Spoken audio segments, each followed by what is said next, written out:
My mom said, "It's just a joke," as they mocked me.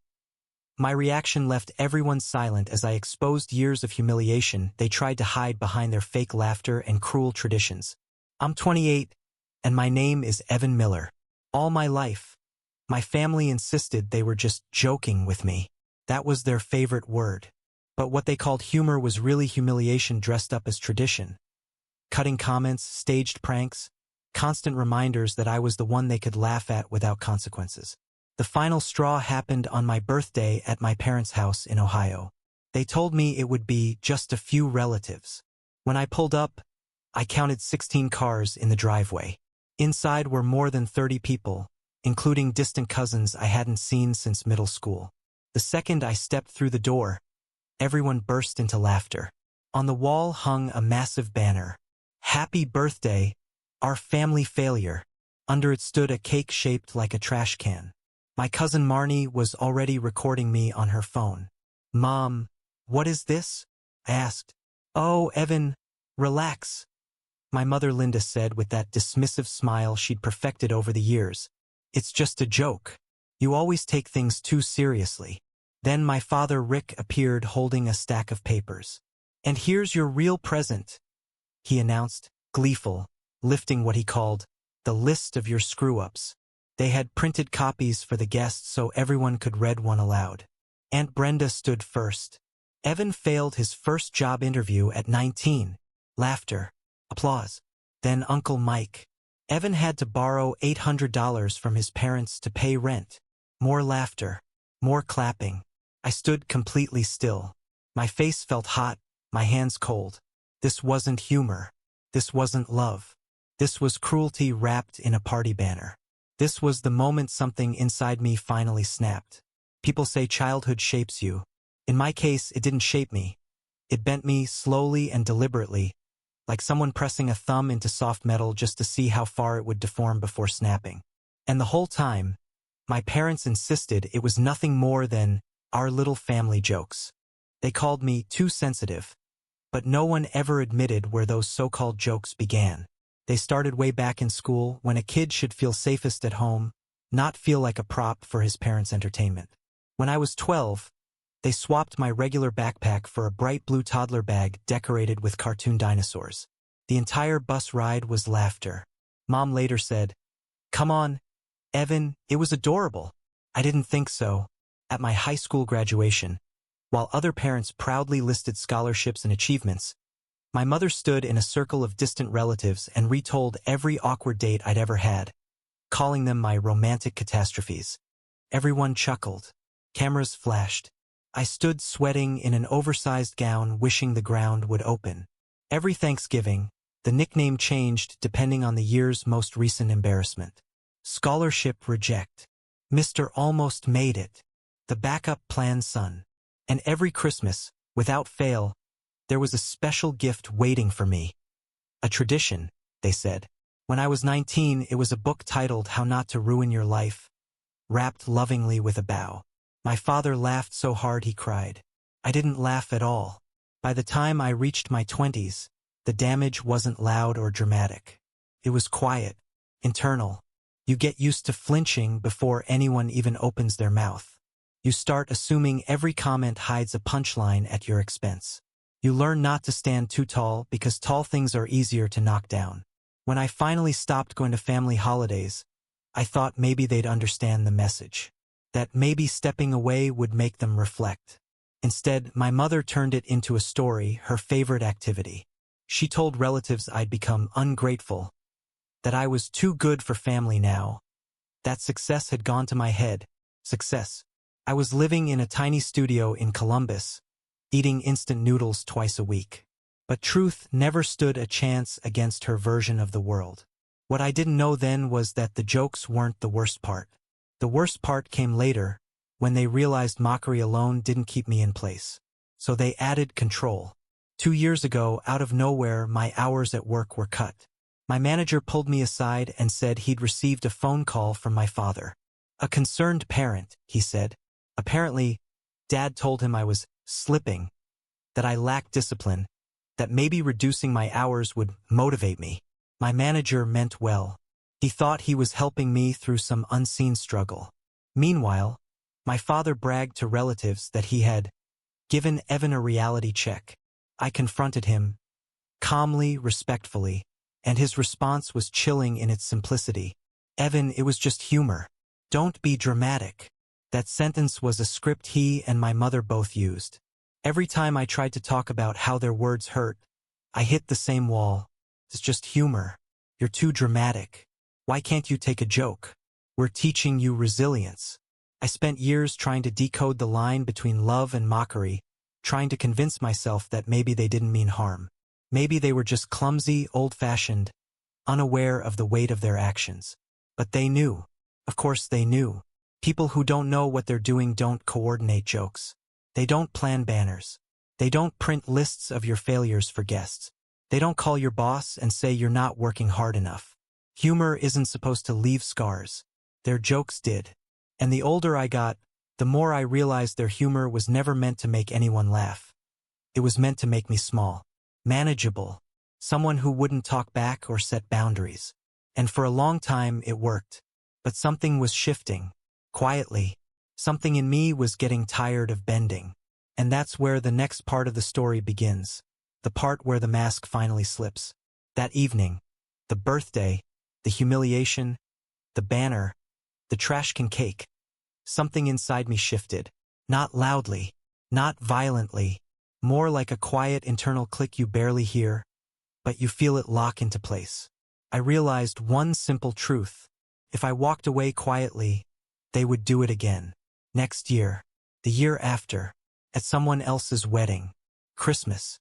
At every moment they could perform their version of family fun. Silence had never protected me. It had only fueled them. My father stood in the center of the living room, swirling his drink like he was hosting an award show. All right, everyone, he announced, raising his glass. Time for the grand finale.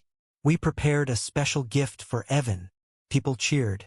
Phones were already out, ready to film my humiliation from multiple angles. Dad pulled out an oversized envelope, the kind used for legal papers, and handed it to me with exaggerated ceremony. Inside, he said proudly, is a list of everything we've spent on you.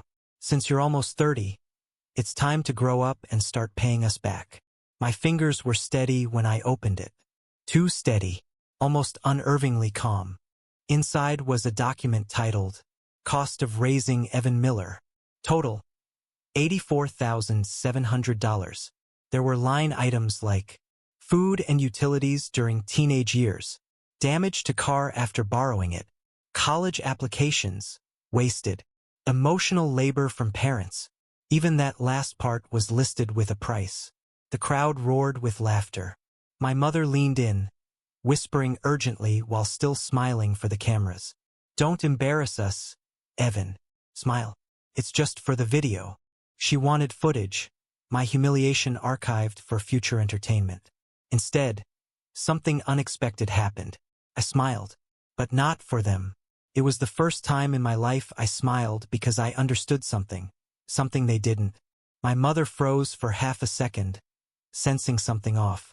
My father's smile faltered, just slightly.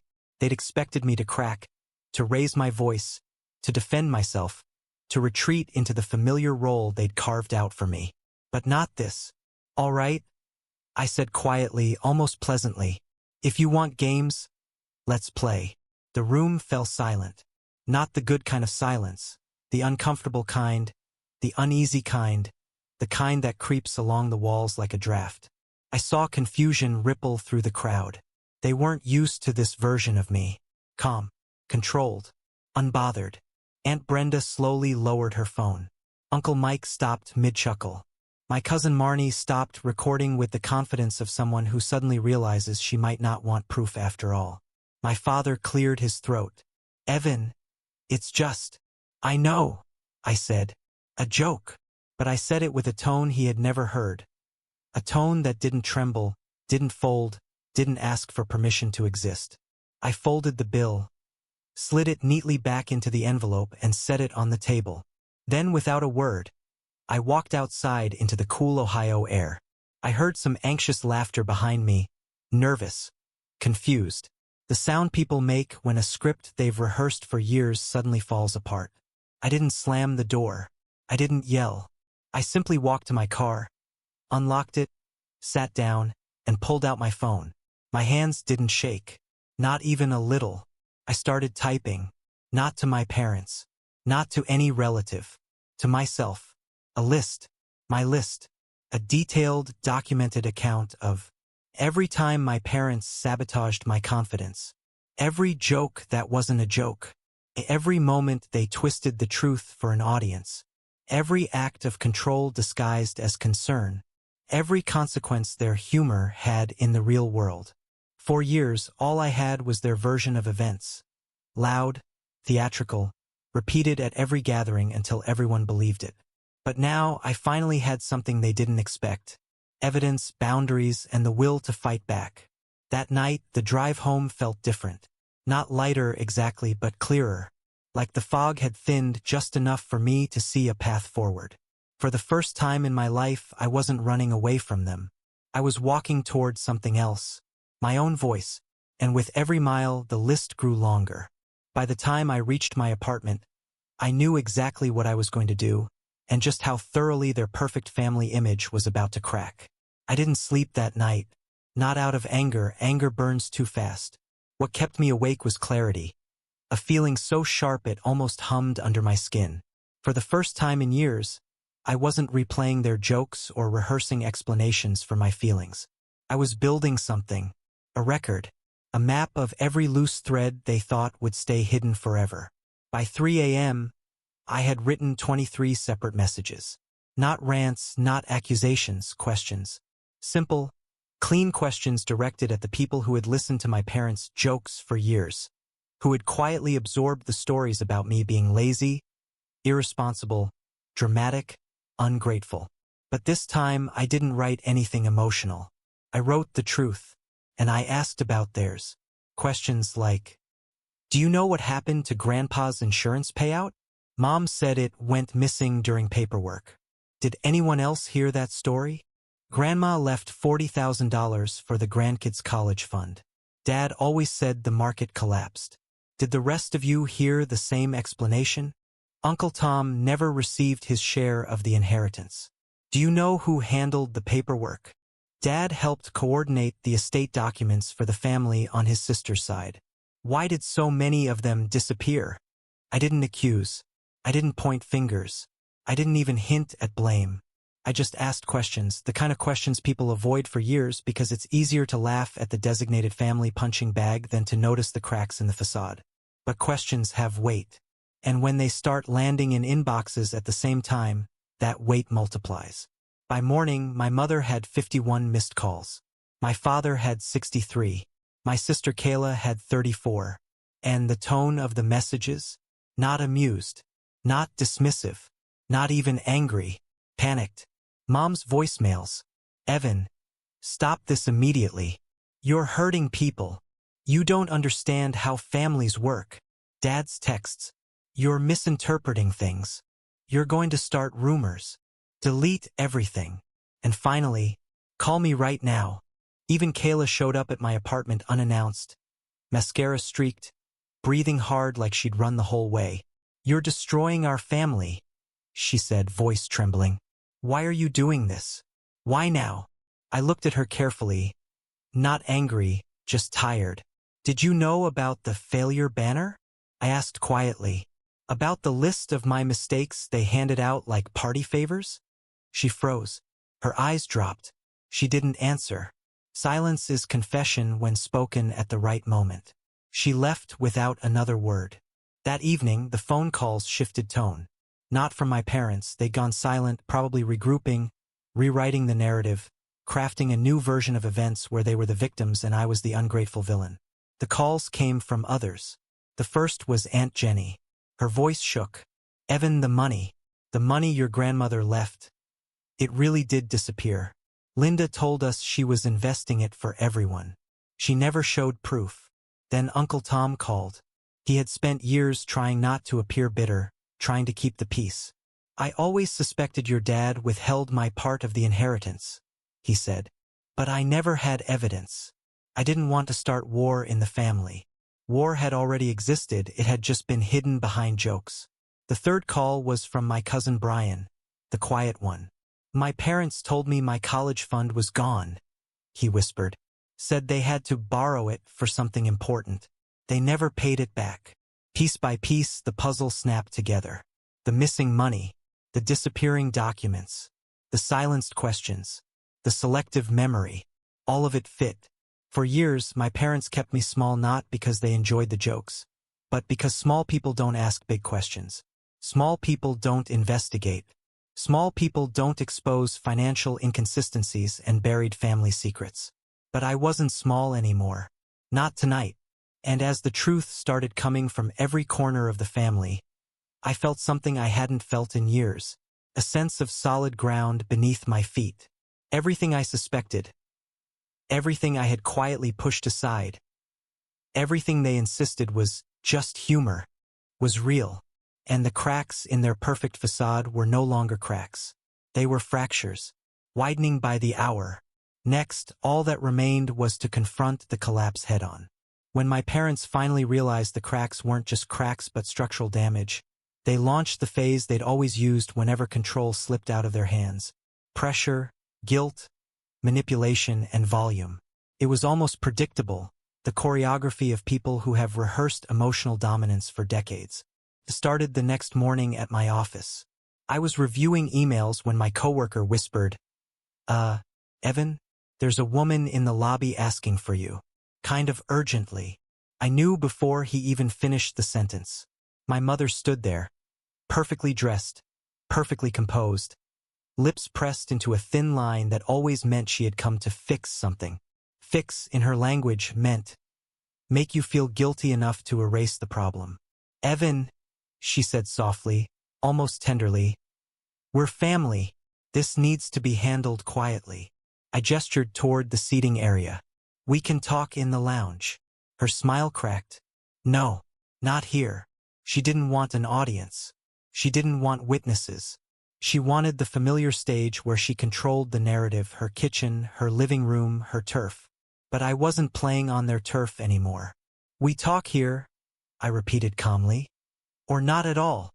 She hesitated, looked around nervously, then sat down with the posture of someone preparing for a public relations crisis. Her apology wasn't an apology. It was a carefully wrapped list of excuses. You know how your father gets. Sometimes he jokes too hard. It was just a silly tradition that went too far. You've always been sensitive, Evan. We were under stress. You misunderstood. You forced our hand. Every sentence had a trap inside it. Every word soaked in the implication that their actions were somehow my fault. I listened quietly, didn't argue, didn't raise my voice. I just let her speak. Because sometimes silence is the loudest thing in the room. When she was done, she leaned forward and whispered, You're hurting us. Your questions are creating panic. You need to stop. I looked at her the way you look at a stranger you suddenly realize you never truly knew. I'm not doing anything, I said. I asked questions. People answered. Her face drained of color. The truth does that. It doesn't scream, it simply stands there, undeniable. Later that afternoon, my phone rang. My father's name lit up the screen. I answered. What followed wasn't a conversation. It was a storm. How dare you bring outsiders into our private affairs? He yelled. You're destroying everything we built for 30 years. You're making us look like criminals. You want to embarrass us? Fine. But you're coming down with us. I kept the phone away from my ear and let him finish. When he paused to breathe, I said one quiet sentence. I didn't expose anything that wasn't already true. There was a long silence before he hung up. That night, the ripple effect fully began. Aunt Jenny filed an official request in probate court regarding the missing funds from Grandma's estate. She didn't accuse anyone. She simply requested verification, which is enough to trigger a review. Uncle Tom hired an attorney. He sent notices requesting his portion of the inheritance documentation. The old family finances, the ones my parents had always handled, suddenly weren't in their exclusive control anymore. Papers had to be located. Receipts had to be produced. Accounts had to be explained. And like a machine losing bolts one by one, everything they had constructed began rattling.